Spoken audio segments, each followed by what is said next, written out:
Have you ever loved someone with all of your understanding?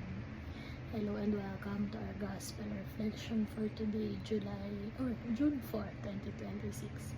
Welcome back again. And sabi sa Gospel, love Him with all your heart, with all your understanding.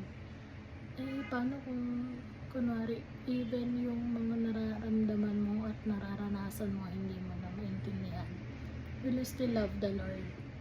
Ang hirap kasi madalas tayo, gusto natin sigurado lahat, naiintindihan natin lahat pulido, lahat plakado, based sa mga plano natin. Pero pag nagulo yun, at hindi na natin maintindihan ang lahat, will we still love the Lord? Or will we stumble and fall and choose the other way around, yung wrong path, yung life of sin? Ang sakit, lalong-lalo na para sa Diyos na handang ibigay para sa ating lahat.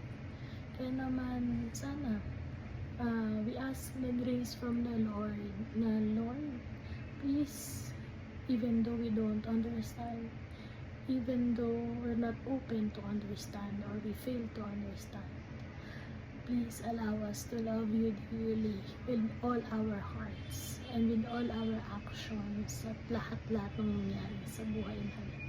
Amen.